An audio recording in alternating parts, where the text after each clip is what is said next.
مزید ویڈیوز کے لیے ہمارے چینل ہاؤس آف اسلام کو سبسکرائب کرنا نہ بھولیے۔ شکریہ۔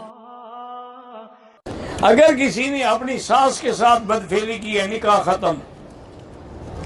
بہن کی بیوی کی بہن سے بدفعلی سے نکاح تو نہیں ٹوٹتا، لیکن سب سے بڑا گناہ ہے۔ اگر سالی سے آدمی گلے لگ جائے، نکاح ٹوٹ جائے، نکاح تو نہیں ٹوٹتا، لیکن تم ایک ٹکٹ میں 2 تماشے کیوں کر رہے ہو؟ یعنی بیوی بھی ہو، سالی بھی آدھی گھر والی بن جائے، اس بندے پہ اللہ کی لعنت برستی ہے۔ اسی لیے حضور نے حکم دیا ہے کہ دیور کو یا سالی کو کبھی سامنے نہ آنے دیں۔ کہتے جی کہ اگر کسی نے اپنی سالی سے یعنی بیوی کی بہن سے زنا کیا، نکاح ٹوٹ جائے گا؟ نہیں جناب، دونوں کے فائدہ اٹھاؤ۔ نکاح نہ ٹوٹے تو پھر تو لگے رہو گے نا۔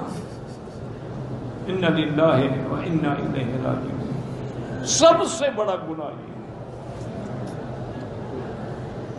زنا تو ویسے گناہ ہے، لیکن یعنی اپنی بیوی کی بہن سے یا کسی قریب سے وہ اشد الگناہ۔ توبہ کرو اور اللہ سے رجوع کرو۔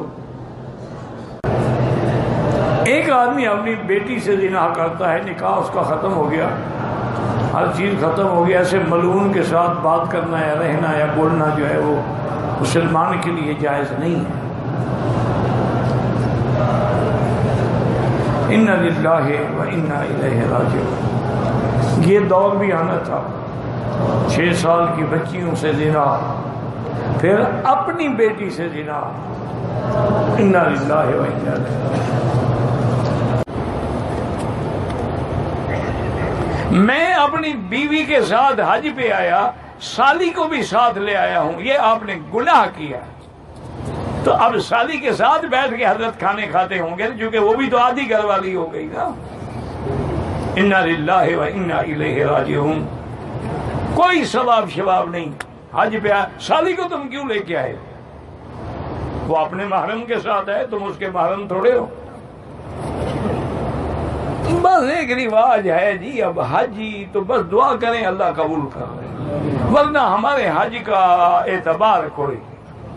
مزید ویڈیوز کے لیے ہمارے چینل ہاؤس آف اسلام کو سبسکرائب کرنا نہ بھولیے۔ شکریہ۔